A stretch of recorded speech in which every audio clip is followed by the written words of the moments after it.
Boa noite para todo mundo. É um prazer estar aqui.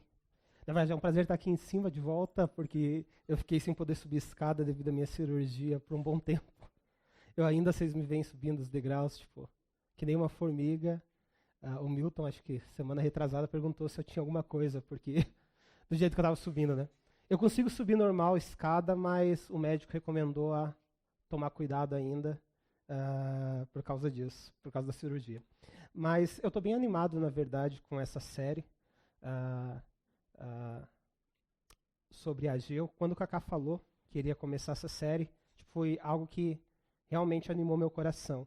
Porque eu amo, na verdade, o Antigo Testamento, e acho que isso vem porque, como alguns daqui, eu fui criado, na verdade, eu nasci num lar cristão, né? Então, meus pais já eram cristãos quando eu nasci, então a minha vida sempre esteve a igreja presente, eu nunca tive nenhum momento de desviar, sair da igreja. Tive lá na adolescência uma fase um pouco mais difícil por alguns anos, mas nunca saí, e esse sempre foi meu meio.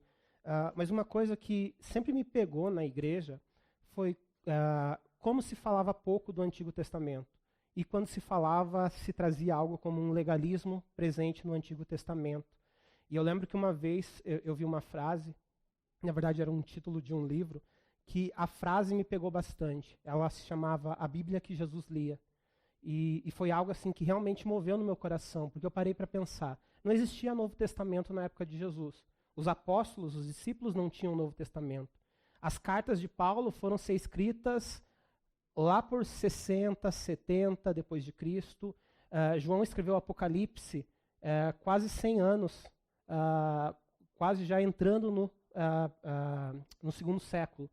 E de repente parar para pensar que todas as citações que se tem e tudo aquilo que os discípulos traziam, né? Eles traziam versículos e mostravam que eram sobre Jesus. Tudo isso vinha lá do Antigo Testamento. Então teve as coisas que Jesus falou, mas ainda Jesus trouxe muita coisa do Antigo Testamento. E ele é algo extremamente rico, né? Às vezes as pessoas têm medo de ler por causa da dificuldade de algumas coisas, profecias e tudo mais, mas às vezes eu paro para pensar se essas pessoas não estão fazendo exatamente o que a Igreja Católica fez nos primeiros séculos, que é impedir as pessoas de terem acesso à palavra de Deus por ser difícil, por precisar de outra pessoa ali para estar interpretando. E eu não digo nem só apenas de você estudar isso, né? O Kaká falou, eu achei maravilhoso isso de estar tendo o estudo bíblico indutivo, né, como um curso para estar ensinando as pessoas aqui da igreja a estar estudando a Bíblia. Mas mesmo antes de você estar estudando o Antigo Testamento, para você ler isso, toma só alguns minutos, na verdade, de você. Então é algo maravilhoso mesmo. Eu não me considero, assim, como o Kaká disse, tão bom no Antigo Testamento, mas eu realmente amo estar lendo isso e estou gostando de poder estar começando, na verdade, com vocês, né? Essa série chamada Ageu, né? Uma Nova Paixão pela Glória. E o livro de Ageu, né? Apesar de ser tão pequenininho, ele tem uma profundeza tão grande sobre aquilo que Deus faz, sobre a fidelidade de Deus, sobre o reacender essa chama mesmo. Então, é bem legal esse símbolo, né? A gente estava brincando aqui, esse símbolo do Fogo e Glória, né? Do David Keelan. Para aqueles que conhecem, parece uma capa do CD dele, mas é algo verdadeiro, né? Então, a gente vai falar um pouco sobre reacender essa paixão. Na verdade, né, hoje é uma introdução e eu chamo essa minha introdução de prólogo. Ou como eu estava preparando as aulas para as crianças, né, até é uma coisa bem legal que nós temos aqui na Calvary, é que as crianças estão vendo exatamente a mesma coisa ali embaixo. Né? Eu vou dizer que é um trabalho gigantesco isso para os professores do Ministério Infantil, porque não é fácil você estar alinhado, né? Porque às vezes você tem que esperar até o fim de semana, pertinho do fim de semana, para saber exatamente aquilo que vai ser ensinado, preparar algo naquela mesma linha e adaptar isso para as crianças, né? Porque às vezes não é tão fácil também trazer isso na linguagem delas, né? Mas é algo maravilhoso e fica já a dica para vocês que são pais. Não percam a oportunidade de conversar com seus filhos sobre as mensagens que a gente tem aqui. Já que eles estão aprendendo a mesma coisa, vocês podem estar trazendo isso, vocês podem estar voltando nos carros e conversando com eles, porque senão vai ser só alguns minutos, uma hora que eles estão aqui ouvindo sobre a palavra de Deus. Mas se vocês durante a semana lembram isso, né? Vocês têm os seus grupos de conexão, as crianças não estão nesses grupos, né? Mas vocês podem fazer os seus próprios com seus filhos, né? Tá conversando e tá desenvolvendo isso. Então, é bem legal isso mesmo e eu realmente louvo a Deus por cada um dos professores do Ministério Infantil e por terem entrado junto com a gente nessa empreitada, né? Que tem rendido já frutos para as nossas crianças. Então, para começar, eu vou estar lendo Ageu, capítulo 1, versículo 1. Na verdade, até uma partezinha do versículo 1, que diz assim: no primeiro dia do 6º mês do 2º ano do reinado de Dario, a palavra do Senhor veio por meio do profeta Ageu, ao governador de Judá, Zorobabel, filho de Sealtiel, e ao sumo sacerdote Josué, filho de Josadaque. Deus, eu quero mais uma vez te agradecer, Senhor. Eu quero te agradecer pela oportunidade que o Senhor nos dá como igreja de estarmos reunidos, de lermos a Tua palavra, de aprendermos com a Tua palavra. E eu peço que o Teu Espírito Santo venha estar preparando cada coração essa noite, inclusive o meu, para aquilo que o Senhor quer trazer essa noite, Pai. E prepara o nosso coração em toda essa série, Deus. E eu clamo mesmo que essa chama possa ser acesa em nosso coração, né? Que o Senhor queime cada vez mais, Senhor, essa paixão pela Tua glória e que isso impacte a maneira como nós, Senhor, aqui da Calvary, vivemos, da maneira como nós Te louvamos, da maneira como nós Te adoramos e da maneira como nós temos comunhão, Senhor. Então eu Te agradeço, Senhor, e Te louvo em Teu nome. Amém. Então, como eu estava falando, eu chamei essa mensagem de prólogo ou, como eu coloquei para as crianças, antes do capítulo 1. Apesar de eu ter lido aqui, eu só queria trazer um pequeno detalhe desse comecinho e voltar um pouquinho antes na história para a gente entender um pouquinho mais do pano de fundo do que estava acontecendo aqui, né? Então, ele começa falando aqui, né, sobre o primeiro ano. Ele fala aqui sobre, no primeiro dia, né, do 2º ano do rei Dário. Isso é uma coisa bem legal de Ageu. Ageu ele é tão detalhista e tão preciso com as datas que ele parece um historiador. E Ageu é um dos livros da Bíblia, ou talvez o livro da Bíblia, que a gente consiga datar com mais precisão tudo o que se passa nele. Então Ageu fala exatamente o dia que ele começa. A gente sabe, por causa disso, que esse dia é o dia 29 de agosto do ano 520 a.C. E a gente sabe, por como ele fala no seu livro, que isso vai terminar cerca de 4 meses depois. Então Ageu, se a gente parar para pensar, né, tem um ministério curto ali, de 4 meses, mas que foi extremamente impactante e talvez um dos que mais causou efeito mesmo no povo de Israel. E aí ele começa a falar sobre alguns personagens, como o rei Dário, como Josué, também chamado de Jesua, e de Zorobabel, né, o governador de Judá. Só que isso eu vou só voltar lá no fim do nosso tempo aqui de mensagem. Eu queria voltar agora com vocês um pouquinho no tempo, e a gente vai estar lendo Esdras, capítulo 1, dos versículos 1 até o 3. O livro de Esdras, né, se passa exatamente nessa época aqui, só que ele dá um contexto do que vai estar acontecendo. Na verdade, Esdras mesmo, ele só começa a aparecer no livro a partir do capítulo 7, mas aqui ele fala sobre o contexto do que aconteceu. Então ele começa falando sobre o decreto de Ciro. Nos versículos 1 ao 3, ele diz assim: no primeiro ano do reinado de Ciro, rei da Pérsia, a fim de que se cumprisse a palavra do Senhor falada por Jeremias, o Senhor despertou o coração de Ciro, rei da Pérsia, para redigir uma proclamação e divulgá-la em todo o seu reino. Nesses termos: assim diz o rei da Pérsia, o Senhor, o Deus dos céus, deu-me todos os reinos da terra e designou-me para construir um templo para ele em Jerusalém de Judá. Qualquer do seu povo que esteja entre vocês, que o seu Deus esteja com ele e que vá a Jerusalém de Judá reconstruir o templo do Senhor, o Deus de Israel, o Deus que em Jerusalém tem a sua morada. Então ele começa falando sobre esse decreto do rei Ciro. E esse decreto do rei Ciro, ele acontece, na verdade, uns 15 anos antes do que está passando ali no livro de Ageu, mas esse decreto foi um decreto para falar que aqueles que eram judeus, eles estavam liberados, né, do exílio ali, que eles tinham sido levados para a Babilônia e podiam voltar agora para Jerusalém.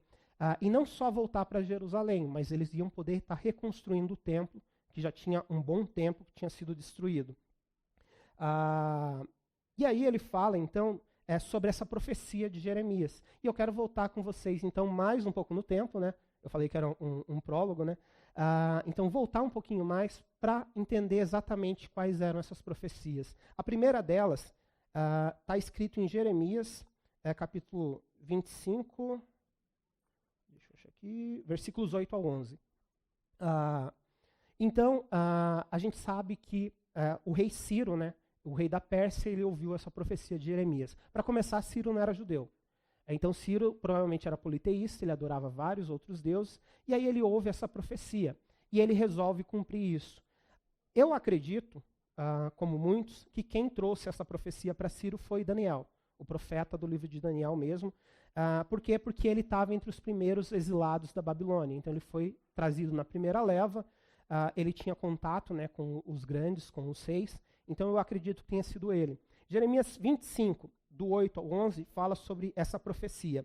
Portanto, assim diz o Senhor dos Exércitos, visto que vocês não ouviram as minhas palavras, convocarei todos os povos do norte e o meu servo Nabucodonosor, rei da Babilônia, declara o Senhor, e os trarei para atacar esta terra e os seus habitantes. Todas as nações ao redor, todas as nações ao redor, eu os destruirei completamente e os farei um objeto de pavor e de zombaria, e uma ruína permanente. Darei fim às vozes de júbilo e de alegria, às vozes do noivo e da noiva, ao som do moinho e à luz das candeias. Toda esta terra se tornará uma ruína desolada, e essas nações estarão sujeitas ao rei da Babilônia durante 70 anos. E aí ele completa essa profecia em Jeremias 29, dos versículos 10 até o 14. É uma passagem bem conhecida, na verdade, né? Mas Jeremias 29, do 10 ao 14, diz assim: Assim diz o Senhor, quando se completarem os 70 anos da Babilônia, eu cumprirei a minha promessa em favor de vocês, de trazê-los de volta para este lugar, porque sou eu que conheço os planos que tenho para vocês, diz o Senhor, planos de fazê-los prosperar e não de lhes causar dano, planos de dar-lhes esperança e um futuro.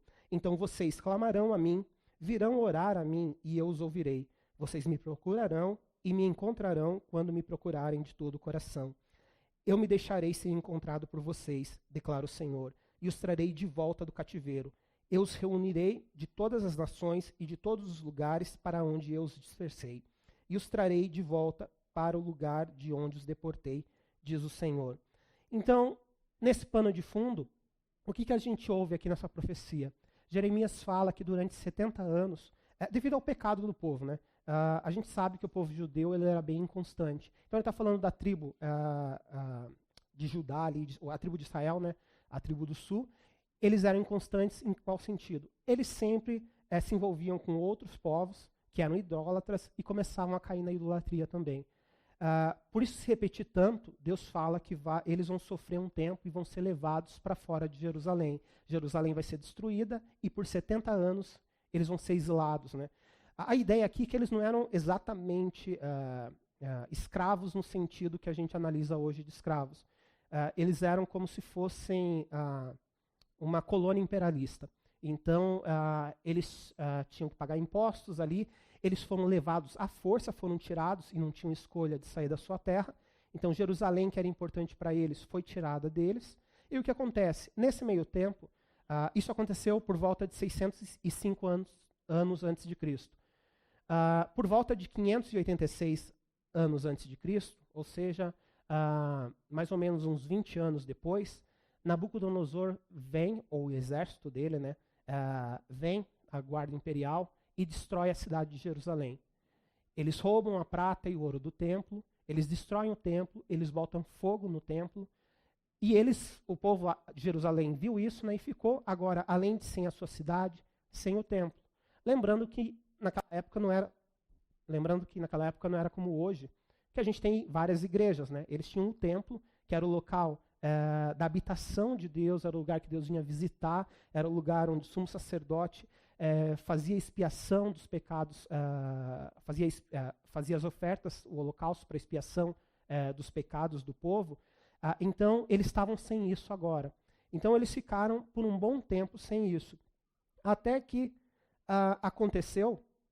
até que chegou por volta de mais ou menos 536 anos antes de Cristo. Se vocês fizerem a conta, né, entre 536 até 605, tem 69 para 70 anos, depende do começo dos meses ali. E aí o que aconteceu nessa época? Ciro tem esse conhecimento dessa profecia. E provavelmente Ciro teve conhecimento não apenas só sobre essa profecia, mas uma profecia muito mais antiga, dada pelo profeta Isaías. Eu acredito que se foi Daniel que levou o livro de Jeremias, né, os rolos de Jeremias, ele também deve ter apresentado essa profecia que está lá em Isaías 44.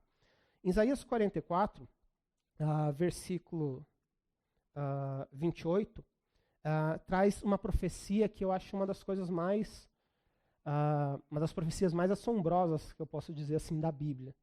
A partir do versículo 24, né, no capítulo 44, Deus começa a dizer assim, eu sou o Senhor. E aí ele fala, eu sou o Senhor que faz isso, eu sou o Senhor que faz aquilo. E aí no versículo 28 ele diz, eu sou o Senhor. E aí em Isaías 44, 28 ele diz, eu sou o Senhor que diz acerca de Ciro, ele é meu pastor, realizará tudo o que me agrada e dirá acerca de Jerusalém, seja reconstruída. E o templo sejam lançados os seus alicerces. Só que o que isso me assombra, esse detalhe que eu acho louco nessa profecia?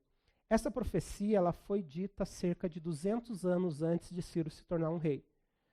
Obviamente, Ciro não estava vivo nessa época, era quase 200 anos antes dele nascer. E essa profecia tinha o nome do rei Ciro.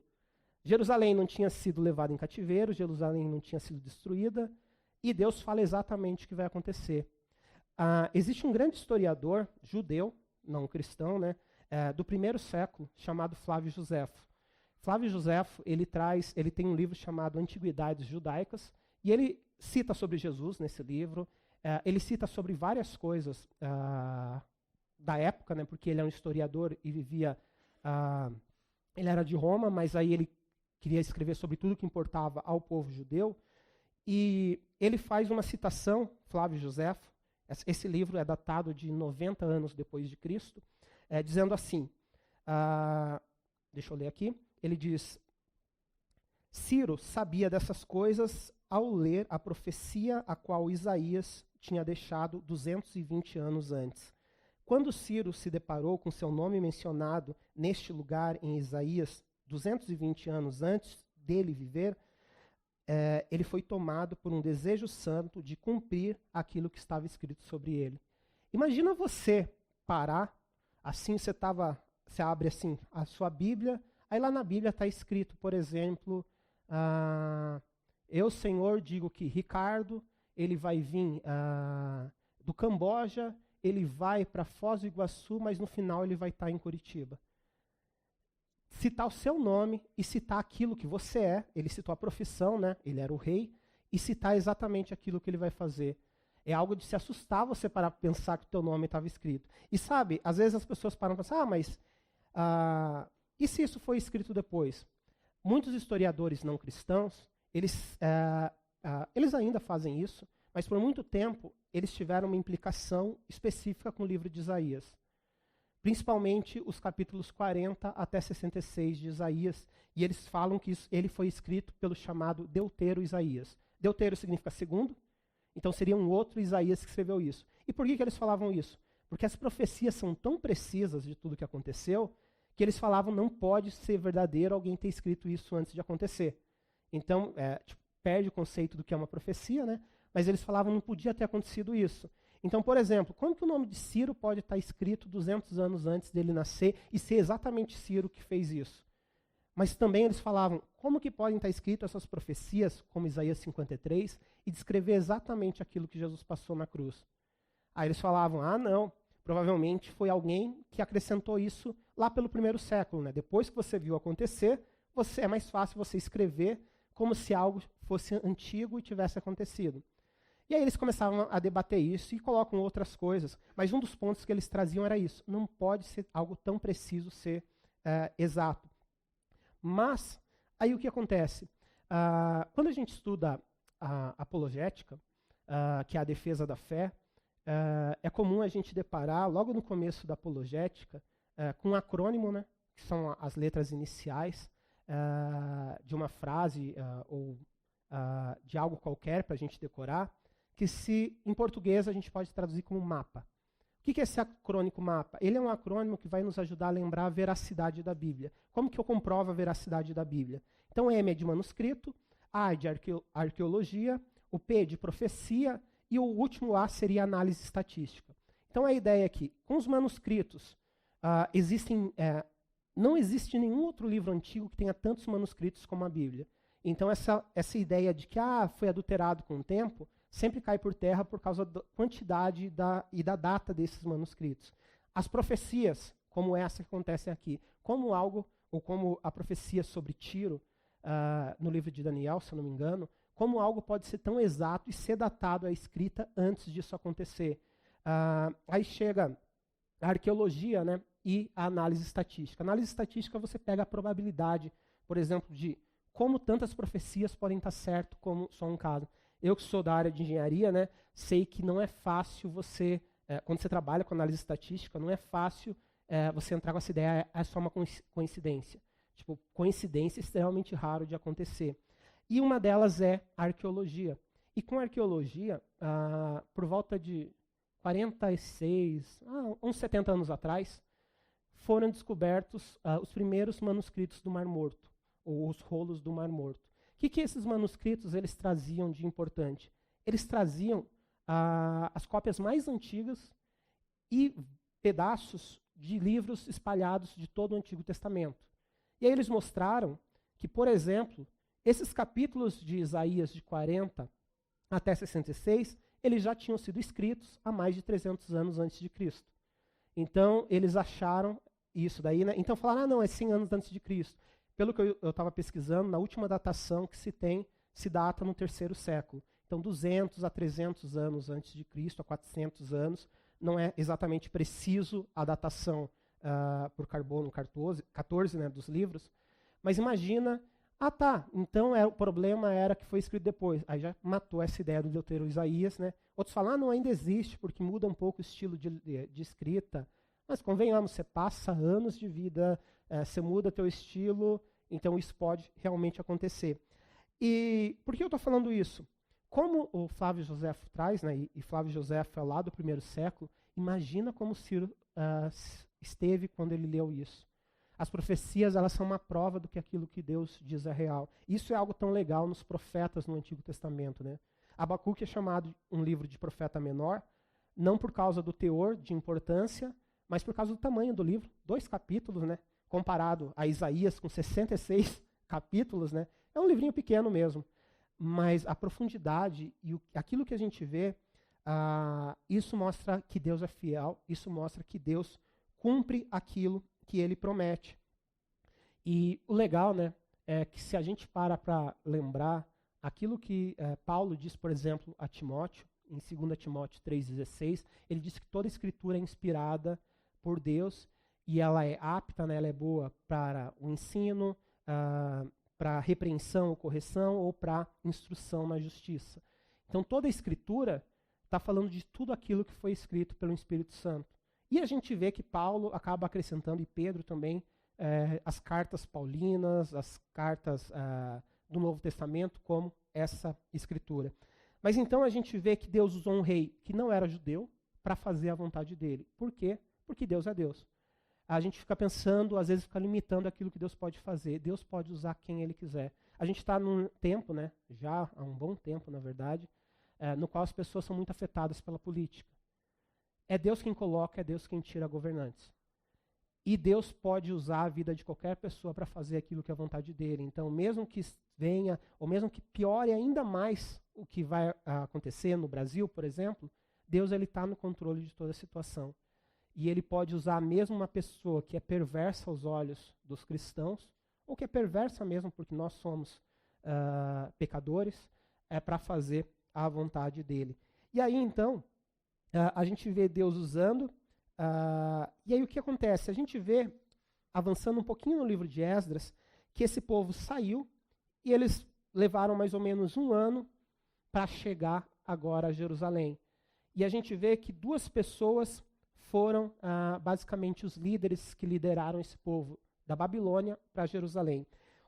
Capítulo 3, nos versículos 1 e 2, diz assim: Quando chegou o 7º mês e os israelitas já estavam em suas cidades, o povo se reuniu como um só homem em Jerusalém.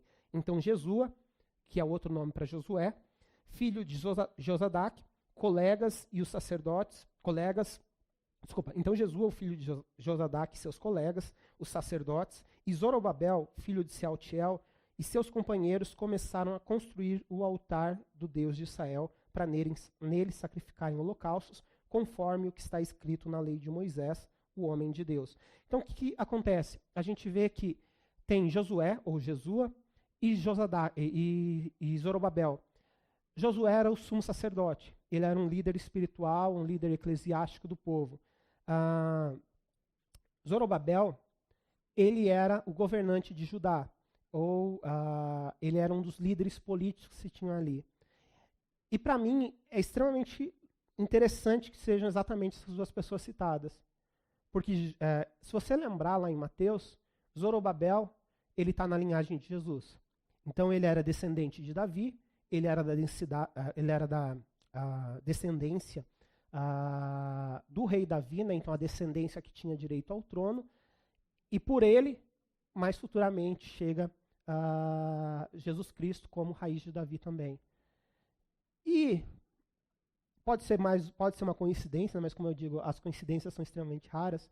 Se eu paro para pensar que foi esse líder, Deus esperou 70 anos para que se levantasse um líder que vem da tribo de Judá, que seria da linha messiânica, para estar levando o povo, né, trazendo a salvação ou a libertação do povo do exílio e chegando novamente até Jerusalém.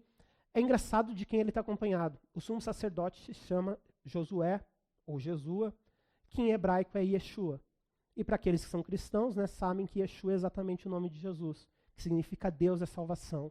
Então não apenas ele usa alguém que é da linhagem de Davi, que era da linhagem prometida, porque Deus já tinha falado que da linhagem de Davi seria uma linhagem eterna, que seria um reino sem fim, né? Então viria daquilo ali. Então ele usou Zorobabel, e ele usa o sumo sacerdote, que é da tribo de Levi, né? Com o nome Deus é salvação, com o mesmo nome de Jesus ali, para simbolizar essa representação dessa salvação do povo. Mas tem mais coisas acontecendo nessa história. O que eles fazem então? Eles chegam e eles constroem um altar. Por que eles constroem esse altar? Porque era o 7º mês. O 7º mês era um mês extremamente importante para os judeus, porque eles lembravam da libertação deles do Egito, e eles lembravam das festas que Deus falou para eles cumprirem. Então, nesse 7º mês, a gente tinha algumas festas como as festas das cabanas, né, que lembravam que eles saíram do Egito e ficaram no deserto vagando por 40 anos. Tinha o Yom Kippur, o dia da expiação, né, que o sumo sacerdote fazia expiação das ofertas, dos pecados do povo,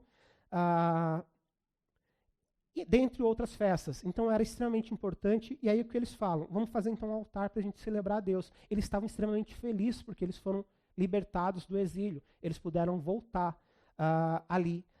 E aí eles fazem isso, só que a Bíblia deixa claro, eu não vou ler aqui o versículo, vocês podem ler Esdras 3 depois, que os alicerces do templo ainda não tinham sido lançados. Então eles construíram, festejaram, fizeram uma festa com o altar, mas não tinham começado a reconstruir o templo, que foi aquilo que Deus libertou eles para fazerem. E aí o que acontece? Se a gente avança mais um pouquinho agora, nos versos 11 ao 13 do capítulo 3 de Esdras, a gente vê que aí sim vai começar essa construção do templo.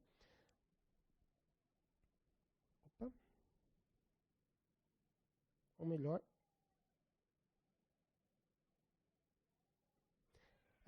antes só de ler isso, né, no versículo 8, a gente vê que Zorobabel, e que Josué, eles então lideram o povo a começar a essa reconstrução do templo, ou seja, a começar a fazer os alicerces para que o templo seja levantado. Aí sim, nos versos 11 até o 8, nos versos 11, desculpa, até o 13, ele diz assim: com louvor e ações de graças, cantaram responsivamente ao Senhor. Então, o povo, quando começou a ver que o templo estava sendo levantado, eles começaram a cantar de uma forma responsiva. O que é uma forma responsiva?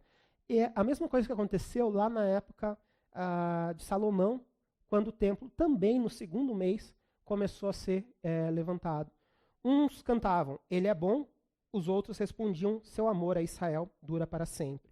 E aí ele diz, e todo o povo louvou ao Senhor em alta voz, pois haviam sido lançados os alicerces do templo. Mas muitos dos sacerdotes, dos levitas, dos chefes das famílias mais velhos, que tinham visto o antigo templo, choraram em alta voz quando viram o lançamento dos alicerces desse templo. Muitos, porém, gritavam de alegria. Não era possível distinguir entre o som de gritos de alegria e o som de choro, pois o povo fazia um enorme barulho, e o som foi ouvido a uma grande distância. Então o que aconteceu? Algumas pessoas mais velhas, provavelmente elas viram o templo na sua majestade. E o templo de Salomão, falando fisicamente, ele era extremamente maior do que esse novo templo que seria construído. A gente vai ver, né, que no livro de Ageu, a glória não se mede pela estrutura física. Mas eles olharam e começaram a chorar. Outros, que eram mais jovens, começaram a ficar extremamente alegres, porque a casa do Senhor, o lugar que Deus habita, vai voltar para a gente vai ter acesso a Deus novamente. Então era como se eles estivessem separados de Deus, agora eles poderiam se aproximar de Deus novamente. E aí começa a ter essa mistura, é muito alto o barulho, as pessoas não conseguem discernir entre uma coisa e outra, mas uma coisa é clara, e uma coisa eu posso dizer, afirmar aqui, é que todo mundo estava empolgado com isso, mesmo aqueles que estavam chorando, porque agora eles teriam um templo novamente. Então, isso está acontecendo por volta lá de 535 anos antes de Cristo, um ano depois que eles chegaram, aí eles estão bem animados, bem empolgados. E aí, eu queria me ater a um pequeno detalhe. Uma coisa que é muito legal para nós como liderança, e a gente tem o Kaká aqui, a gente tem o Nadalim aqui, por exemplo, com certeza eles vão concordar comigo, é ver a empolgação de novas pessoas em servir a Deus, principalmente de novos convertidos. Aquela paixão que começa e aquela vontade de estar servindo, que não é muito limitada pelo, eu tenho que fazer isso, não, mas eu tenho esse compromisso, é algo que contagia e dá vontade da gente ter alguma espécie de uma seringa que desse para tirar um pouco dessa empolgação e começar a espetar todo mundo para ter um pouquinho mais disso. Porque às vezes o que acontece é que pessoas mais velhas estão lá sentadas no seu banco e estão lá só, como Tom dizia, parasitando, né, sendo parasitas, só querem receber e não estão contribuindo.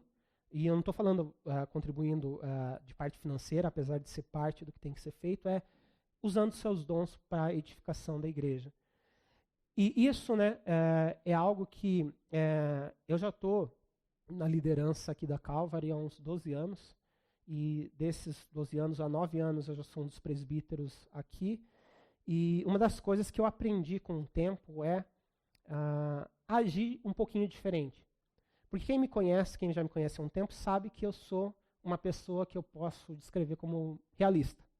Eu não sou a pessoa mais sonhadora, mais empolgada, eu tenho sonhos sim, mas eu não sou aquela pessoa que vive sonhando. Então, eu sou engenheiro mecânico. Então, para mim, eu sonho, mas eu traço planos, eu tenho metas. Então, eu penso um pouquinho diferente de que algumas pessoas, outras pessoas aqui da igreja. E eu sou também uma coisa, o Tom falava isso para mim, o André também fala isso para mim, fala que eu não sou brasileiro. Porque eu não gosto muito de um costume que nós brasileiros temos de enrolar para chegar no assunto. Eu falo para as pessoas, vai direto ao ponto. Então, quando começa a enrolar demais. Então, eu acabo sendo, às vezes, o que se chama direto demais. E o que isso faz? Isso fazia com que eu minasse algumas pessoas. Então, as pessoas vinham empolgadas com alguma ideia, aí eu falava, acho que não vai dar certo. Mas não é jogando balde de água fria, é que eu sou realista mesmo. Só que eu aprendi que pessoas são diferentes, né? Então, para algumas pessoas isso vai ser normal, para outras isso vai ser como, não, então não vou fazer nada. E por que eu estou dizendo isso?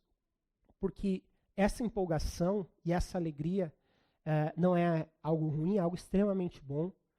Quando a gente é movido por algo que acende essa paixão mesmo e nos dá vontade de fazer coisas. É tipo quando vai chegando o mês de agosto, setembro, e a gente no Ministério Infantil está extremamente empolgado com o Dia das Crianças. Então, vendo coisas para preparar, pensando na mensagem, tentando mover para fazer algo legal para abençoar as nossas crianças. Então, quando a gente gosta de algo, isso empolga e isso dá... Tipo, isso não te cansa, mas não te cansa tanto quanto fazer algumas outras atividades. Isso parece que, apesar de... Eu vou dizer que o Dia das Crianças, a organização é uma das coisas mais cansativas que se tem. A gente sai aqui, tipo, depois que termina, extremamente quebrado. As crianças já estão às 6 horas na casa. Às vezes a gente está voltando às 10 horas da noite aqui da igreja, sentado ali no sofá, sem coragem de se levantar. Mas é algo que nos anima mesmo. E aí, por que eu estou falando isso? Porque, apesar de empolgação ser muito legal, e eu não quero que isso pareça a minha outra parte, a empolgação ela não pode depender apenas da situação. E vai ser isso que a gente acaba vendo aqui no livro de Esdras. Eu estava, há algumas semanas atrás, a gente teve o retiro dos adolescentes, que foi extremamente legal estar lá com os adolescentes nesse retiro. E eu pude compartilhar com eles numa noite, né, numa conversa bem informal. Eu amo ensinar.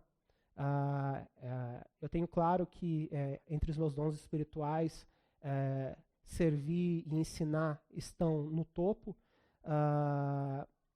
E principalmente eu amo ensinar crianças e adolescentes. Não quer dizer que eu não gosto de ensinar aqui, mas é algo diferente você poder sentar e você ter uma conversa e ser algo responsivo mesmo. Então a gente sentou e começou a conversar, eu comecei a conversar com eles e eles respondendo, falando sobre as experiências deles. E a gente falou sobre Filipenses 4. E Filipenses 4, eu trouxe algumas dualidades ou algumas... fugiu a palavra, umas dualidades que a gente tem na vida, e eu comecei a falar sobre alegria e ansiedade com eles. Então, a gente vive num mundo cheio de ansiedade, e eles sabem bem o que é isso já. Às vezes a gente pensa que criança não entende de ansiedade, adolescente entende muito de ansiedade. E aí eu estava falando com eles, né, sobre que a nossa alegria ela não pode ser baseada em coisas que a gente pode perder. A nossa alegria, a alegria que a Bíblia traz é uma alegria sobrenatural. Assim como a paz que a Bíblia traz é uma alegria sobrenatural, que é uma alegria que não vem da situação, mas ela vem do Espírito. Ela é o fruto do Espírito Santo. Elas não são frutos do Espírito Santo que ora Deus me dá um, ora Deus me dá outro. O Espírito Santo gera todos aqueles, ou todo o fruto em nós, né? Alegria, amor, paz, bondade, mansidão, domínio próprio e por aí vai, a benignidade. Então o Espírito Santo gera tudo isso em nós.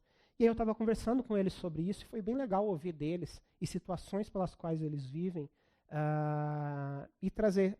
A gente vai ter sim situações de ansiedade.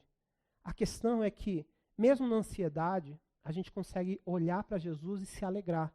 Mesmo nas dificuldades, a gente pode se alegrar em Jesus. Por quê? Porque a nossa alegria não depende da situação momentânea.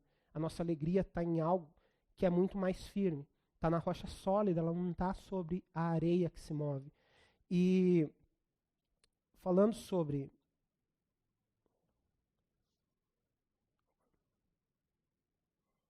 E aí, enquanto a gente estava falando sobre isso, e eu estava lembrando e preparando isso me lembra também muito sobre o que João escreve para a igreja de Éfeso em Apocalipse. A igreja de Éfeso era uma igreja que continuava amando a Deus, era uma igreja que servia a Deus, mas é uma igreja que o anjo da igreja, o Senhor, né, fala para a igreja: eu tenho contra vocês que vocês deixaram o primeiro amor. Então não era que eles pararam de amar a Deus. Ele fala que eles estavam suportando sofrimento por Jesus Cristo. E tipo, para suportar sofrimento por alguém, você precisa amar isso daí. Mas já não era como antes. Era diferente. E a gente, avançando no livro de Esdras, a gente vê que vai acontecer um pequeno problema no meio dessa construção. No capítulo 4, nos versículos 1 a 2, eu não vou ler, né, mas o que a gente vê é que os samaritanos chegaram até Josué e chegaram até Zorobabel. E eles falaram assim, deixa desde que a gente foi levado em cativeiro, a gente começou a servir o mesmo Deus que vocês. Então deixa a gente ajudar vocês a construírem o templo. E eles dizem não. Eles dizem que Deus falou na sua profecia que era para eles, o povo judeu está construindo aí. E algumas pessoas falam, mas por que eles foram tão rudes assim com esses samaritanos?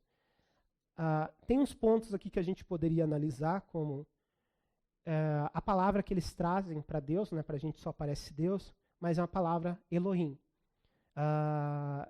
que é um nome para Deus, ou deuses, é um nome que está no plural. E aí eles chegam falando, não, a gente serve o mesmo Deus que vocês. Os judeus, eles costumavam, eles dificilmente chamavam Deus pelo próprio nome Yahweh, ou que vem Yahvé ou Jeová, mas eles se referiam a como Adonai. Então eles usaram já um nome meio diferente. E isso traz o quê? Eles tentaram trazer uma espécie de um sincretismo religioso. Então eles eram filhos, os samaritanos eram filhos de judeus que se casaram com o povo pagão. E eles começaram a adorar outros deuses. A ideia é que se eles participassem disso, eles iam usar o templo e iam começar a servir outros deuses ali no templo. E eu comecei falando que esse foi exatamente o motivo pelo qual Deus deu aquela profecia em Jeremias, dizendo que eles iam sofrer 70 anos no cativeiro. Então eles falam, não, a gente não quer cair de novo na armadilha da idolatria. E aí o que os samaritanos fazem então? A gente lê nesse capítulo 4. Eles começam a desencorajar o povo. Então eles começam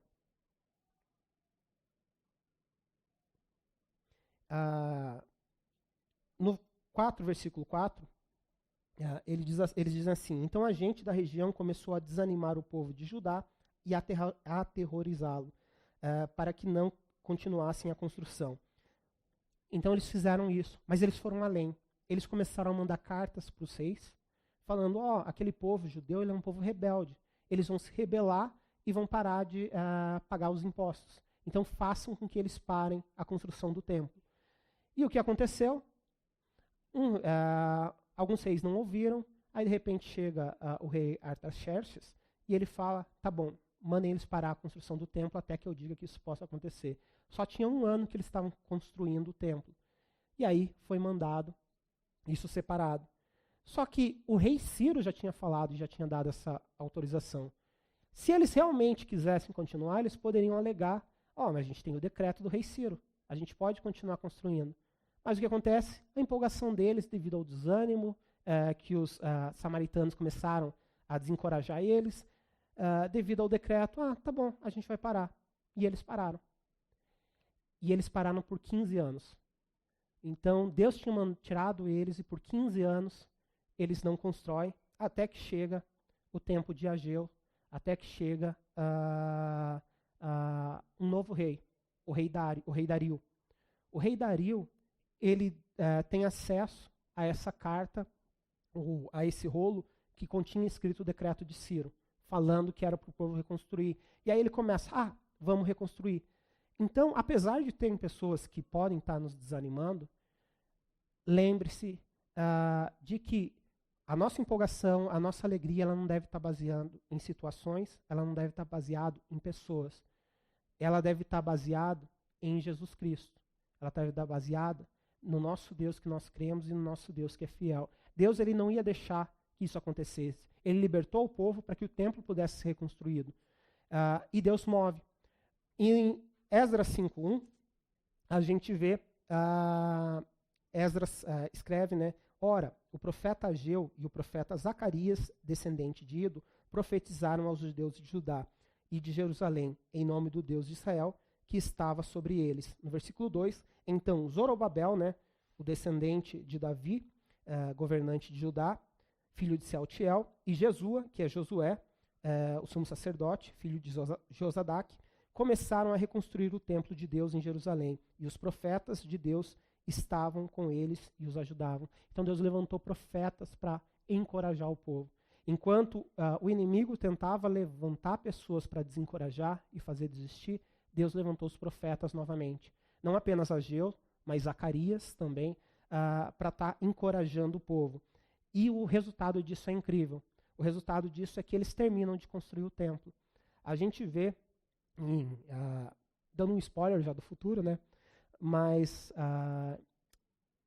em Esdras 6, versículo 14, deixa eu ver, 14, diz assim, em Esdras 6,14, dessa maneira os líderes dos judeus continuaram a construir e a prosperar, encorajados pela pregação dos profetas Ageu e Zacarias.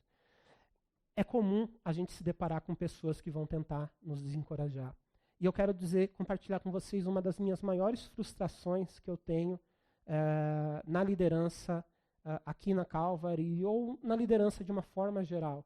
Eu já compartilhei com o Kaká isso algumas vezes, mas uma das coisas que mais me dói no coração é quando a gente investe tanto na vida de uma pessoa e aí chega um terceiro ali, que é cristão, e fala uma abobrinha para aquela pessoa. Então você, às vezes, gastou 10 anos ministrando na vida de alguém e alguém chega e fala, desiste. Desse problema, muda de igreja que ninguém vai saber qual é o problema. E aí chega isso. Sem orar, eu estava conversando com um amigo e falando, quantas pessoas chegam nessa situação e falam, eu vou orar com você para a gente buscar a vontade de Deus. Não, chega o cristão dizendo, é melhor fazer isso. É melhor por quê? Você ouviu de quem? Você ouviu do seu ego inflado? Você ouviu da sua arrogância de que acha que sabe melhor que todo mundo só porque você é cristão há alguns anos? Ou você buscou em Deus essa resposta? E eu vou dizer que com certeza, o Kaká já viu muito disso, eu já vi muito disso nesses 12 anos aqui, que uma coisinha que chega uma pessoa e faz em mim na fé da pessoa. E até nisso que fala, mas você vai estar em outra igreja servindo a Deus. O foco desse, estou em outra igreja, começa em outra igreja, de repente já pula para outra igreja, de repente sai, porque o pessoal de igreja é hipócrita, de repente nem mais Jesus está seguindo. É triste de pensar, e na minha cabeça vem algumas pessoas que passaram por situações dessas, em pensar como elas estão hoje em dia. Quão afastadas elas estão de Jesus hoje em dia. E com certeza, essas pessoas que falaram, essas pessoas que fizeram essas coisas, elas têm parte nisso, né? Vai ter uma prestação de contas no final, mas é algo extremamente triste. Mas a gente deve lembrar que nessas situações, a nossa fé, a nossa alegria, a nossa empolgação, qualquer coisa, ela é baseada em Jesus Cristo e naquilo que Jesus fez. Se Jesus promete algo, ele vai cumprir aquilo que ele prometeu. Ele fez uma profecia dando o nome do rei que ia fazer isso.